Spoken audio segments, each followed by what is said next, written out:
पीपल की छैया, छैया में पनघट, पनघट में पानी, पानी में आग लगाए हो रानी तोरी जवानी।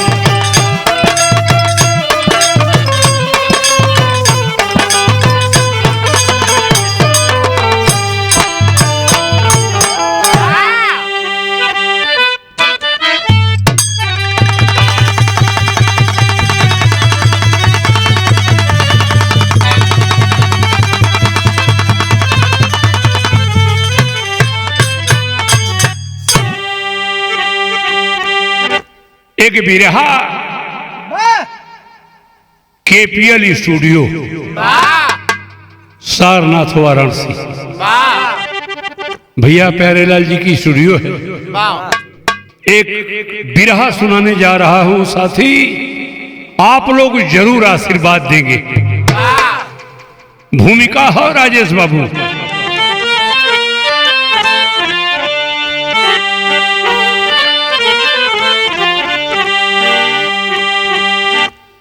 क्या प्यारेलाल भैया लिखते हैं, राम मठ में भी हैं, राम घट में भी हैं, देखो जमघट में मरघट में भी राम हैं।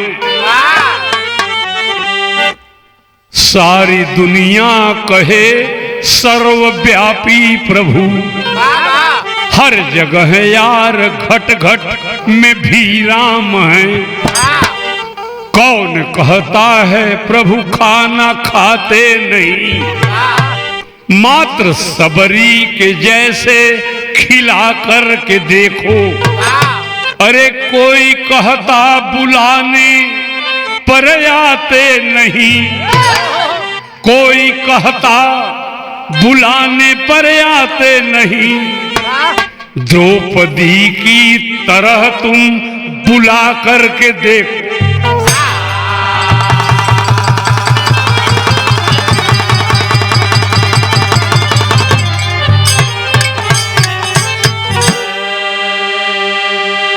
कौन तरह हो हारमोनियम मास्टर,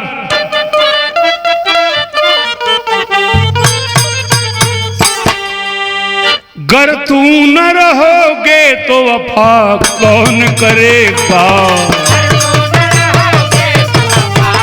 बहुत अच्छा हो बच्चा लाल।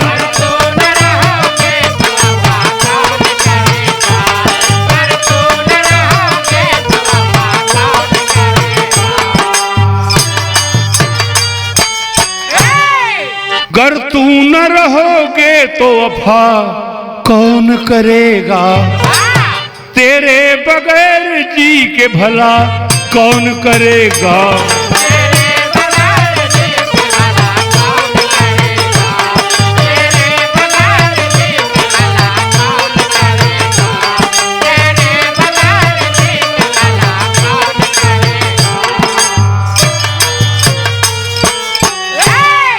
बिरहा सुने वाले बाबू तर्ज छोड़ दा, तनी फर्ज सुना। का लिखत हूं प्यारेलाल भैया, सृष्टि नहीं चल सकती श्री राम के बिना।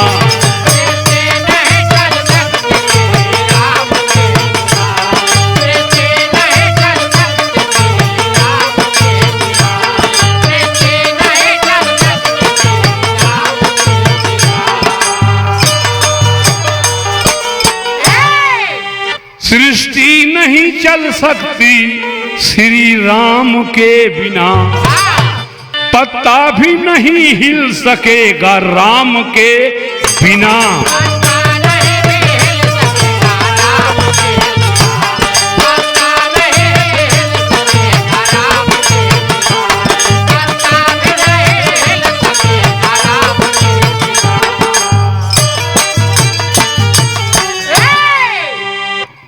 ए भैया अब कहानी की शुरुआत।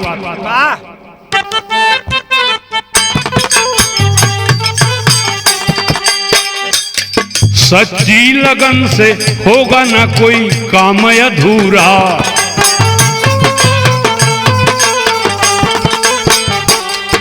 कठिन से कठिन काम को प्रभु करते हैं पूरा।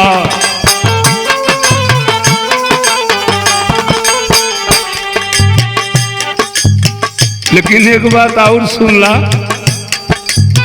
ये कौन बात है? आवरण नहीं बस आचरण बना के रखो तुम।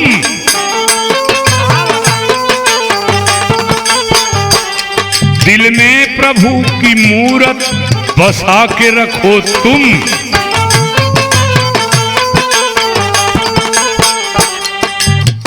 अब कहानी की शुरुआत हो। कहानी कहाँ कहो? वृंदावन कहो।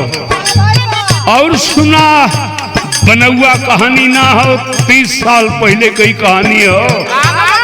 एक संत वृंदावन की गली में घूम कर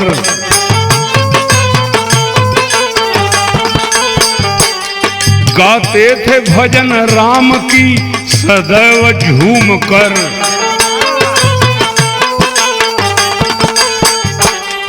कोई न कहता उनको ऋषि साधु संत पुजारी।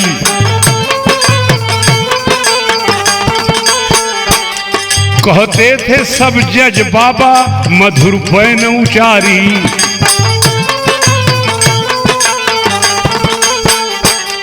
खाना खाने से पहले प्रभु को भोग लगाते।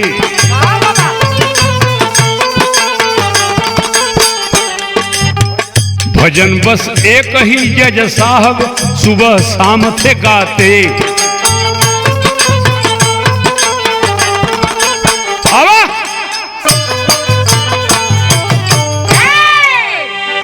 वृंदावन में 30 साल पहले एक साधु बाबा रहलन। वृंदावन के लोग उनके जज बाबा के नाम से बुलावे। साधु बाबा क्यों ना कहे, वो जज बाबा जाता। तर्ज बदल गई राजेश भैया, पर्दा पूरा बढ़ी।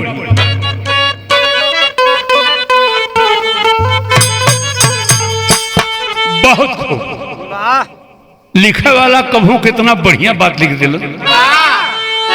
झूलनी के रंग साचा हमार पिया।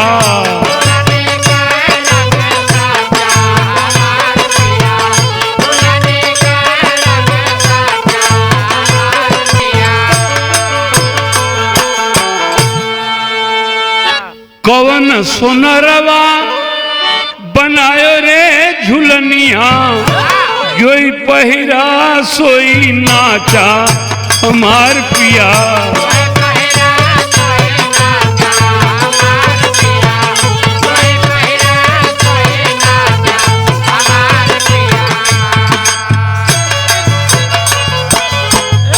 लेकिन बिरहा का भाव सुना। सत के डोली नहीं सत्ता श्री राम बिना।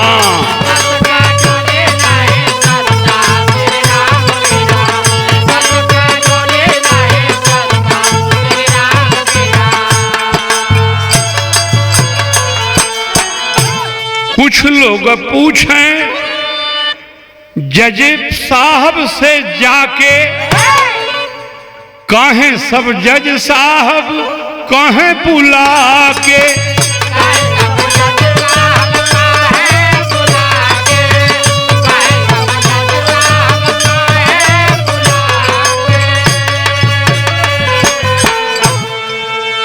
हिली है ना कहू पत्ता श्री राम बिना।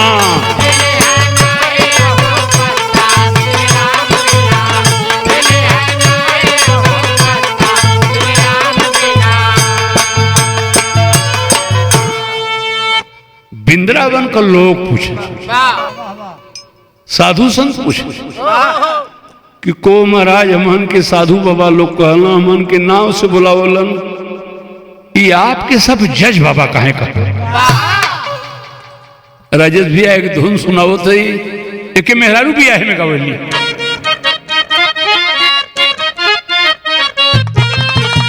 बस बस बस शादी बियाह में गाड़ी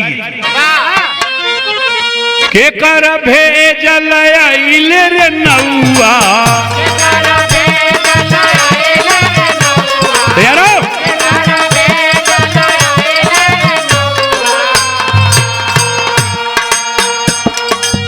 के कर भेजल अइले रे नौआ करत हेरवा रे नौआ।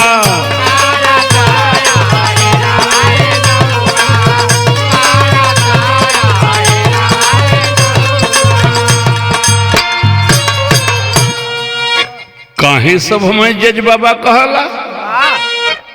साधु बताओ तू एकर बायल गदा सतनवा ये मितावा।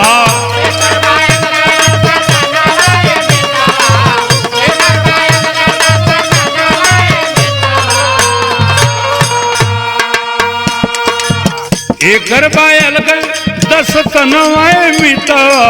सुनल लगाय के धियनवा रे मितवा। बहुत अच्छा, बहुत अच्छा, बहुत अच्छा। बस बिरहा तो जरूर हमारा सुनत हुआ।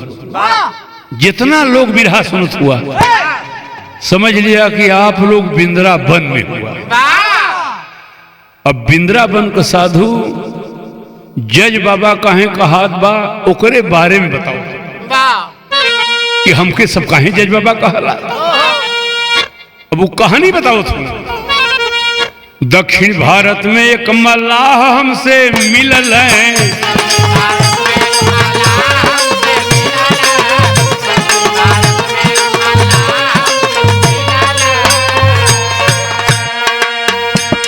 उनकर नाव का रहल और नाम रहल भोला। भोला भाला बड़ा रहल है।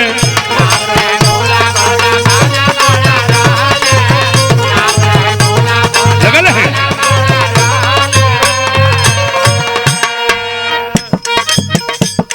ओ मल्लाह का नाव रहल भोला। अब बहुत भोला भाला सीधा रहलन। आगे वो साधु बताओ तू जज बाबा जे करे रहना दुई गो ललनवा रे मितवा।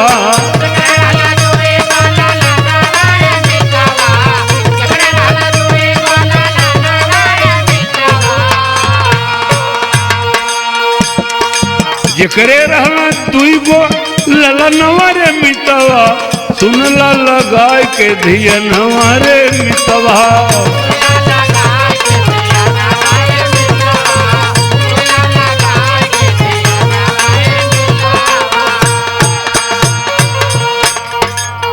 दक्षिण भारत में भोला केवट के दो बेटवा रहल। और के रहल परिवार में बिटिया सयान एगो रहल उनके पास हो।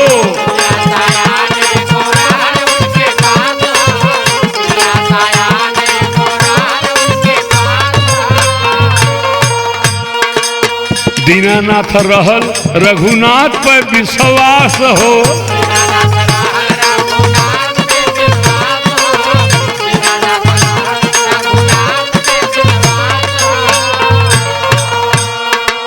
इनकर रहल एक ही धियनवा रे मितवा।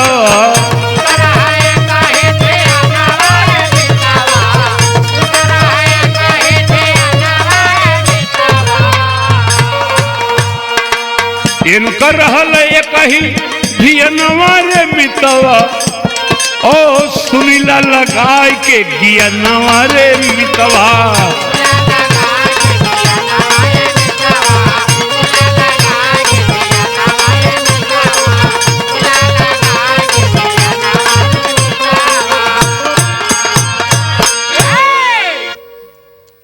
भोला केवट के दो बेटवा। एक लड़की जवान रही। केहू संगी साथी पूछे का भोला बिटिया का बियाह ना करवा कल रघुनाथ जाना बियाह इनके बिटिया का हो। केहू कोनो बात पूछे बेटी का बियाह ना करवा कल रघुनाथ जाना। लड़कवा तो हार घर में रहना मजूरी ना करता कल रघुनाथ जाना। लोग बड़ा परेशान रह कि ऐसा बात पहली बार हम सुनल जाता। कौन बात का हाल चाल हो कल रघुनाथ जाना। ए भैया अच्छा तरज कौन हो धुआं उड़वलू पान खाए ओठ लाल जमाना तोहरे बा और अगल बगल में खोसलू रूमाल जमाना तोहरे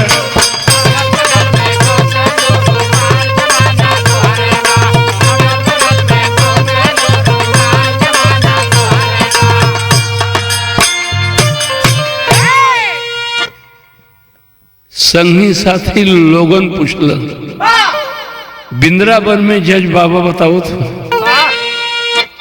ओ भोला लड़की सयान हवारे कर बियाह हो जात कल रघुनाथ जी जाना तब कभी जी लिखत हूं रटन लगा मैं भोला सबसे कहाँ ही है हर बार है रघुनाथ जी जाना रटन लगा मैं भोला सबसे कहाँ ही है हर बार है रघुनाथ जी जान और कुछ कहले पर कहे वो हाथ पसार है रघुनाथ जी जान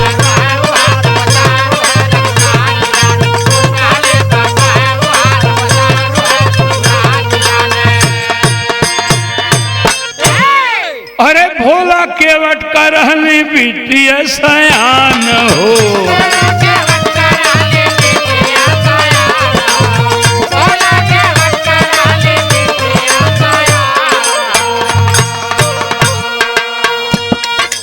उनकर दोनों बेटा कहलन लेके इत्मीनान हो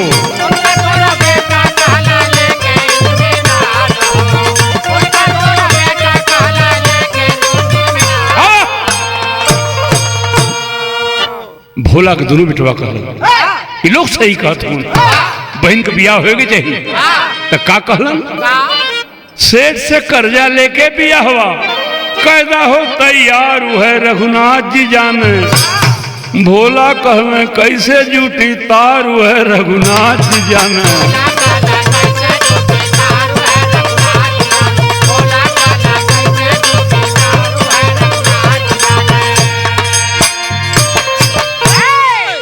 रघुनाथ जी ब्याहे का संबंध कैसे जुटी तार कैसे जुटी लड़का कहना कि बाबू गरीबी भले हो हमन मेहनत मजूरी करके कर्जा भर जाई सेठ जी से कर्जा लेके बहन का ब्याह करा कौन तरज हो राजेश भैया सुना बच्चा बिरहा में थोड़ा कोशिश करीला देखा भोजपुरी धुन ना गंदा कि हमारे बात की गवैया लोग नया पुराना अन्यथा मत ले भोजपुरी गीत ना गंदा हो तर्ज ना गंदा हो नयका गवैया गायिका लोग औरत तनी ज्यादा बता दे भाई बिरहा सुनने वाला कोनो अंग्रेज तो हुआ ना अभी थोड़ी ही बाकी सुहाग रात हो तो साड़ी उतरना चोली खुलना सब लफड़ा हम बताओ तो कि तरज हो मिस काल मारा ताड़ू किस देबू का हो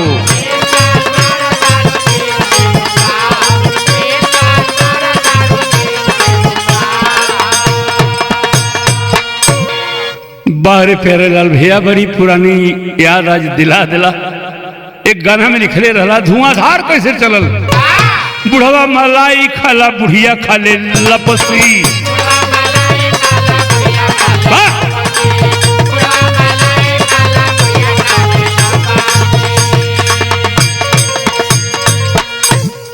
लेकिन गाना का भाव हो भोला दोनों बेटों को बात मान गई का कैलन कर्जा लेके भोला कैले बेटी का बिया हवा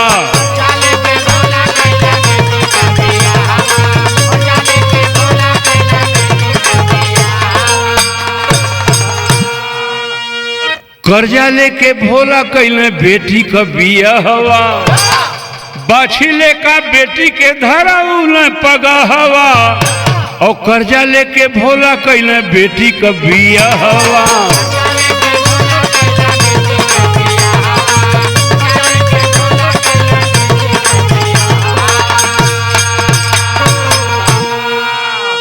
बिटिया का बियाह कर दिलन बेटी ससुरे गई दोनों बेटवा का कैलन भोला का बेटा हो कमाए चली भैलन ढेर सारा पैसा लेके घरे दोनों अइले।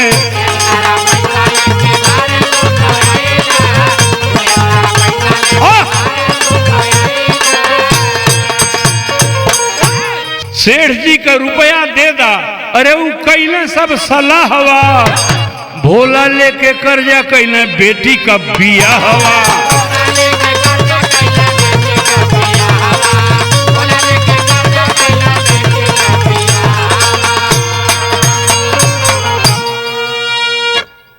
बिरहा कटेरी आ गई, सुने वाला लोग बढ़िया बात हो। भोला केवट बदे ना हो, गरीब अमीर सबके बदे। लोग पूछे ओ बोला भैया बिटिया का बियाह बड़ा धूमधाम से कैला कहना रघुनाथ जी जाने। तो टेरी में कवि जी का लिखत हुआ,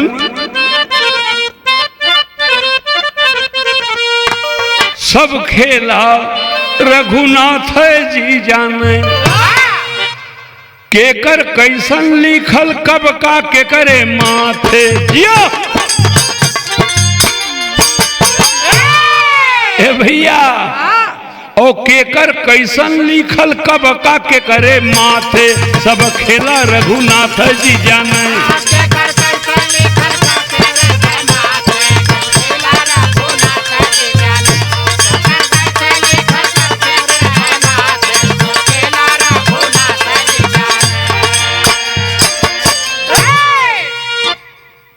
चार लाइन राजेश भैया इलाहाबादी की था।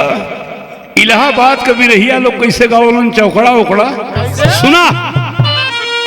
अरे भोला लेके रुपया पहुंचे सेठ के घर ते ही छनवा हो।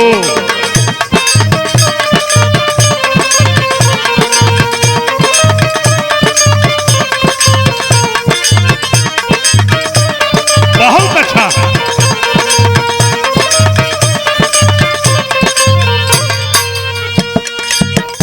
भैया कर्जा चुकता कैलन तब सेठ का हर्षित मनवा हो।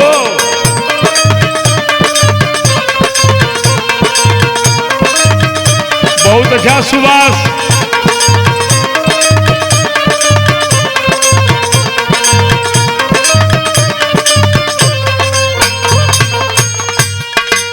एक रसीद दिया पढ़ला हर अक्षर खोल नयनवा हो।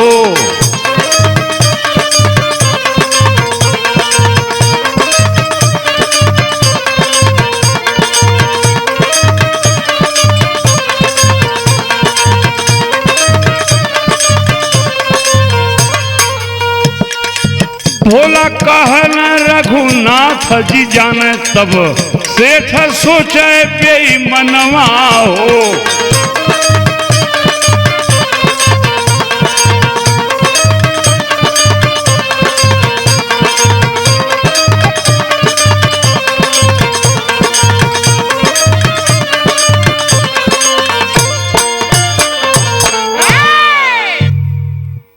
कहो साल ना बीतल, अब भोला केवट गरीब आदमी, उनके सहारा खाली रघुनाथ जी के बाद दोनों लड़का मेहनत करके कमा के सेठ का रुपया, रुपया का सूद, सूद मुर लिया के दे दिलन। सेठ जी रसीद बना के दिलन कि जो कर्ज आपको दिया था सूद मूर सब मुझे मिल गया। सेठ जी के दिमाग में आयल कि जात का मल्लाह बा, नाम भोला बा, सच्चों भोला भाला बा। अब देखा सेठ जी का नियत खराब कि एकरे साथ बेईमानी भी कह जा तब भी कुछ कह न पाई। कल भोला पैसा दे देला, बहुत खुश है। रसीदिया हमें दे दे ले कल रसीदिया हमें दे दा, तनी एक लोटा पानी ले लेवा, हम पी लें तो फिर दे दे। कौन तरह राजेश भैया बहुत उठा के मत बजा दिया भाई, पर्दा लग गल हो, तेरी मजे का लग गल। हाँ वाह।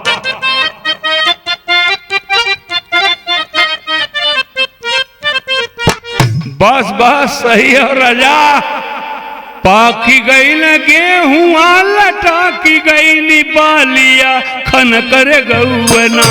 अब खन करे गौना गोरी का खेत खेत चूड़िया खन करे गौना।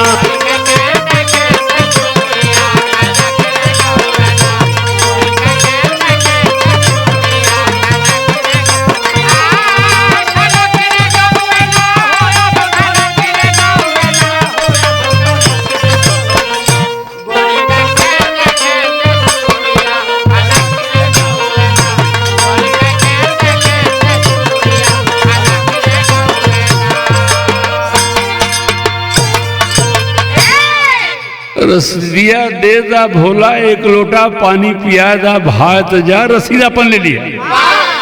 सेठ की नीयत खराब है तो का कैलन पानी के बहाने सेठ असली रसीदिया चोराई हो ले हलना। अब चोराई हो ले हलना एगो नकली रसीदिया थमाई हो दे हलना।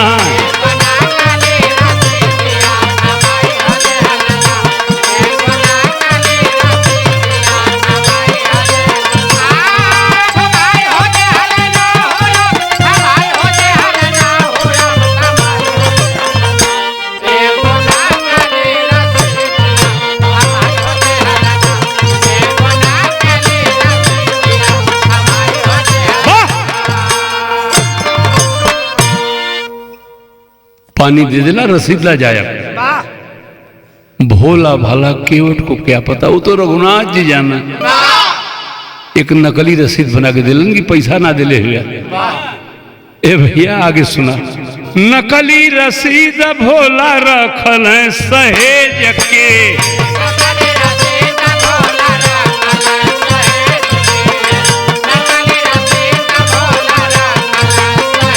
लगल है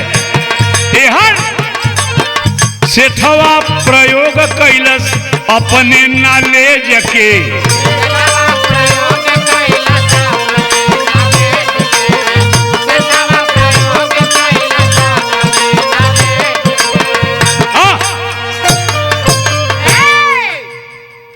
अपने बुद्धि का प्रयोग कैलन।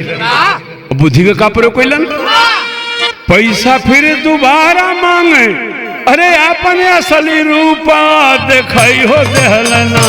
अब दिखाई हो देहलना कचहरिया में केस लिखवाई हो देहलना।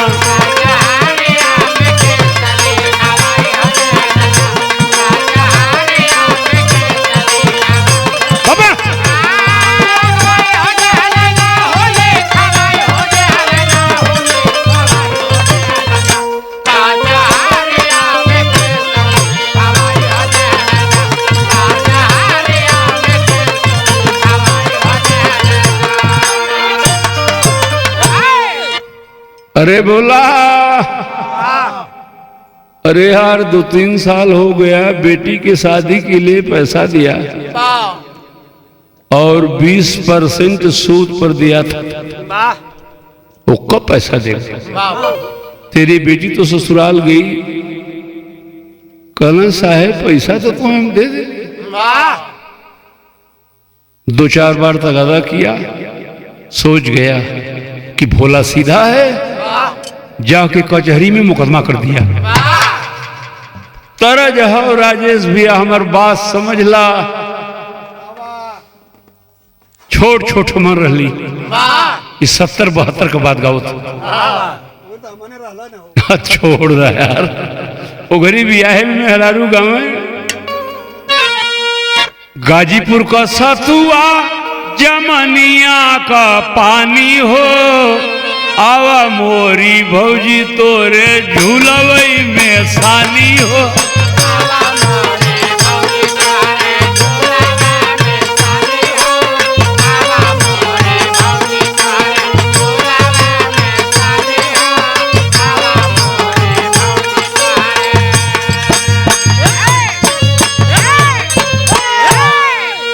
गाजीपुर जिला में ताड़ी घाट पार करवा ढड़नी गांव हो। ढड़नी गांव मरचा बदे मशहूर है। कौन मरचा? मोटका मरचा। हाँ कबो कबो बियाह में इहो सो गाँव गाजीपुर का सतुआ जमनिया का पानी हो और ढड़नी का मरचा तनी काटा दिल जानी हो।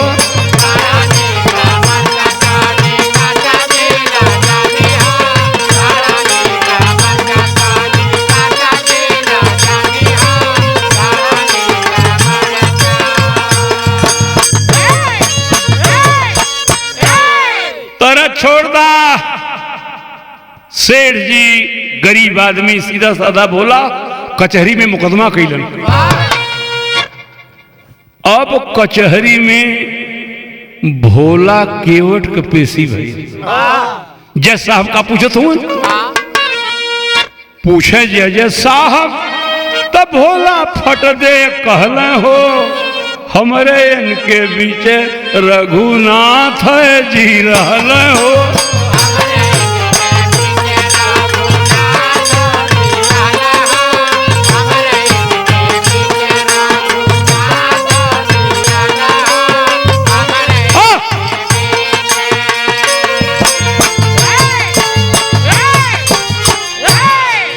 रघुनाथ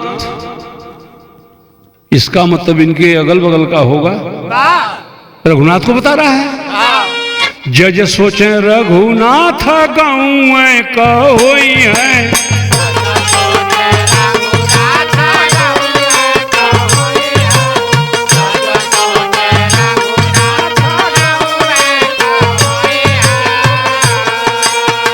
आई है गवाह बन के सच सच बताई हैं।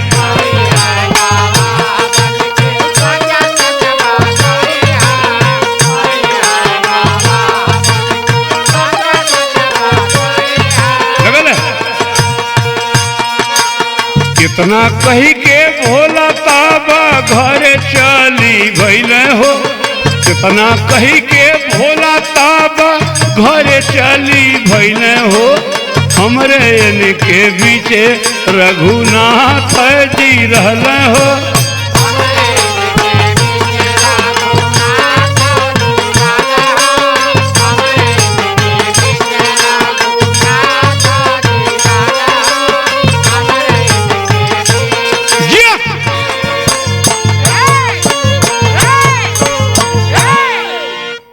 एक पर्दा बढ़ा था राजेश बाबू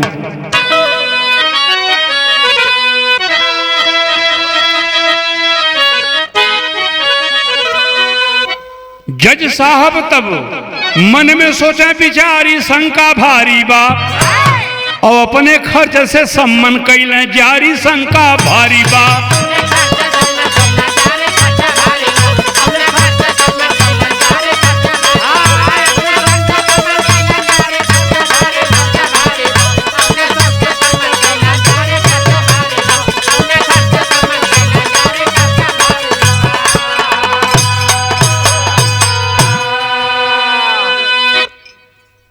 जज साहब भोला के गांव में सम्मन रघुनाथ के नाम से भेजोलन। ए भैया भैल का सम्मन लेके चौकीदार तब छनल में पूरा गौवा हो बाकी वहां पर रघुनाथ ना रहल केहू का नौवा हो। रघुनाथ मंदिर का एक पुजारी शंका भारी बात और पढ़ल सम्मन हंसल ठट्ठा मारी शंका भारी। सम्मन लेके चौकीदार भोला के गांव में घूमल गांव वाला कल है भैया यहाँ रघुनाथ नाव को कौन आदमी है ना।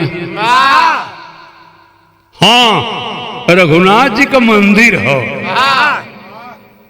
वह चौकीदार जाके रघुनाथ जी के मंदिर पर जो मंदिर का पुजारी रहा उसको सम्मन दे दी। सम्मन जब दे दिलन पुजारी ठठाए के हंसे कि जिंदगी में पहली बार सुनने की भगवानों के सम्मन आवला वो कचहरी से सम्मन आ गए तो कवि जी लिखले हुन सुना आज ले तब मुकुट आयल ना मेरा रघुनाथ के हमरे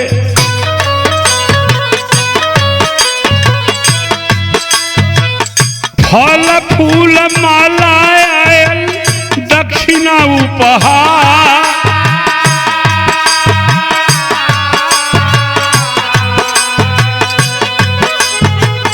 पहली बार भगवान के नाम सम्मन आयल रे बाबू। दस्तखत करके दिया लेके चला चौकीदार।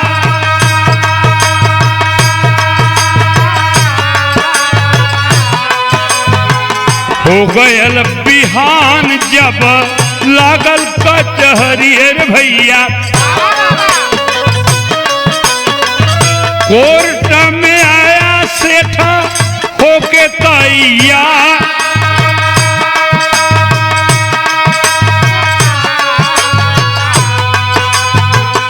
भोला भी हाजिर भइले जज के सबन में बाबू।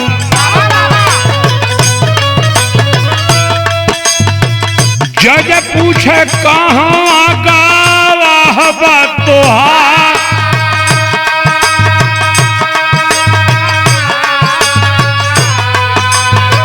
भोला कहाँ ऊ है तो हो रहे हर ठैया सुन ला।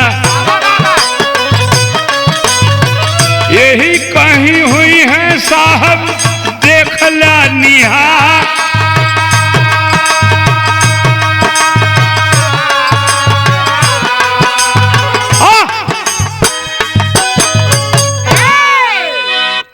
अरे भोला कहाँ है रघुनाथ जिसकी गवाही है। पुजारी जी के समन्वय मिलल तो पुजारी दस्तखत कैलन वही रघुनाथ जी की मूर्तियां पर चढ़ा दिया। अरे रघुनाथ हाजिर हो जब भैली पुकरिया। बुढ़ा भेसवा में भगवान आए उ सब बाल।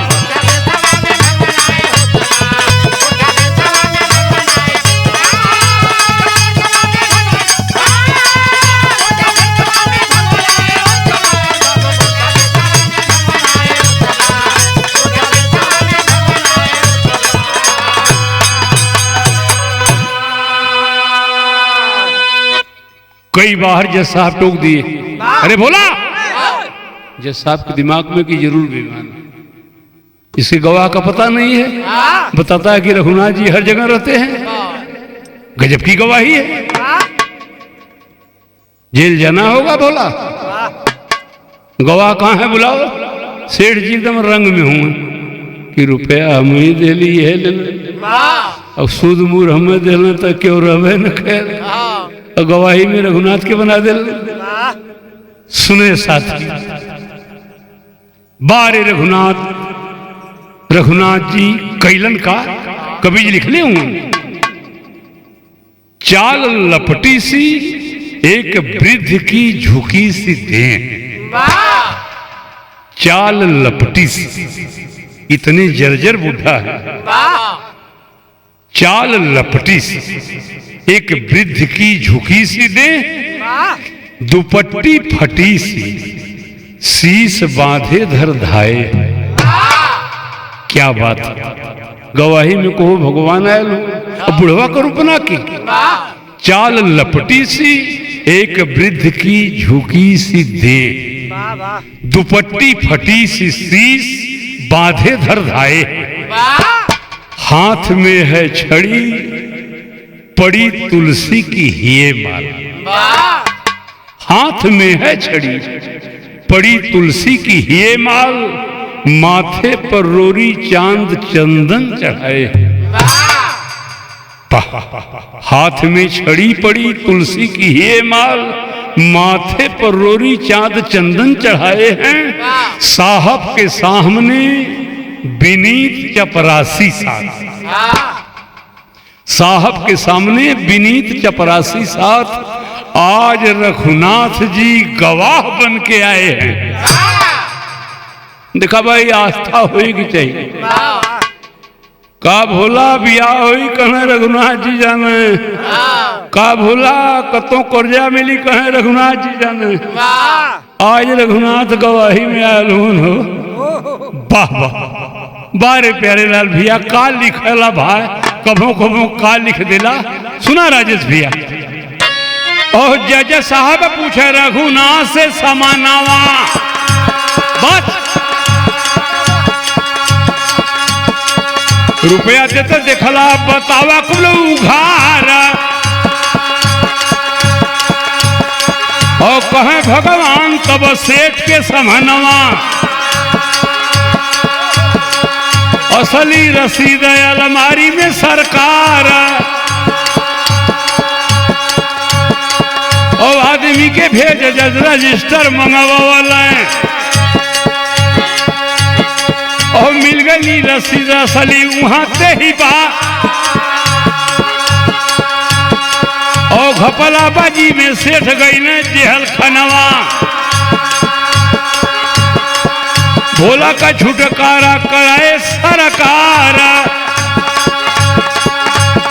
और कुर्सी वाला जज सुना हम ही तर रहली,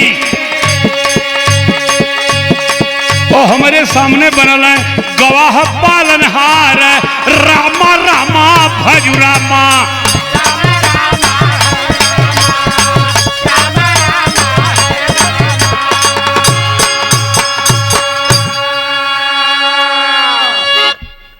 बिरहा गहो सुनला,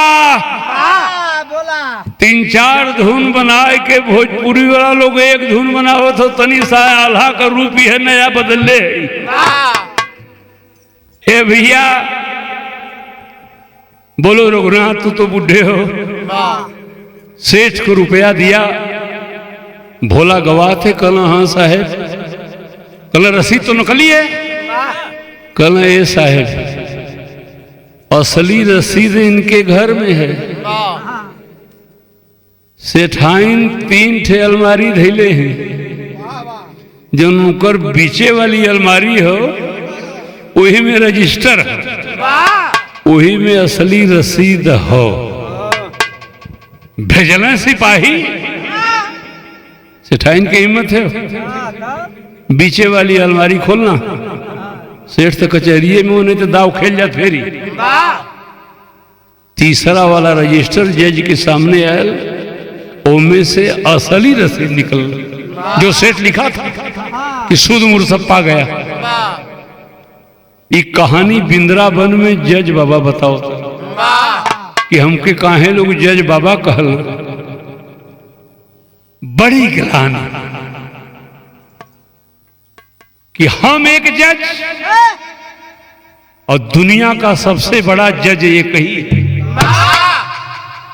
आज उन जज को हमने 4 घंटे कचहरी में खड़ा करवा दिया। क्या प्रभु मुझे माफ कीजिएगा, और वही जज की कुर्सी छोड़कर बिंद्रावन चले आए। प्रण किया हूं जब तक जिंदा रहूंगा, ऊपर वाले रघुनाथ जी को हमने 4 घंटे खड़ा कराया, 6 घंटे गवाही के लिए खड़ा कराया, जज नहीं रहूंगा, बैराग हो गया है, और जब तक जिंदा रहूंगा बिंद्रावन में खड़े खड़े बिता लूंगा। साथियों 30 बरस पुरानी कहानी है, आप लोग पता लगाएंगे कि जज बाबा कौन है, तो लोग बताते हैं कि जज बाबा हैं लेकिन खड़े ही रहते हैं। आज नहीं बता पाऊंगा कि जज बाबा जिंदा हैं या दुनिया में नहीं रहते। तो अपन कहानी जज साहब बताओ तो। वाह वाह वाह, नौकरी छोड़ बैराग गईली, मनवा न माने, और आगे का होई जिंदगिया में रघुनाथ जी जाने।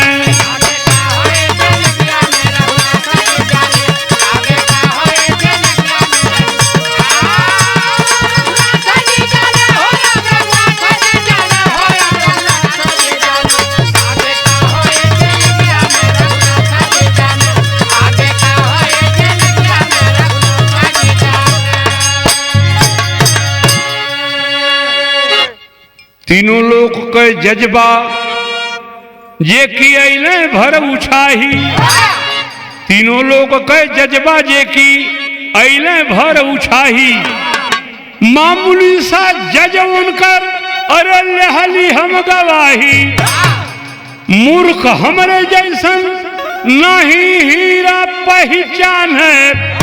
और आगे का होई जिंदगिया रघुनाथ जी जाने।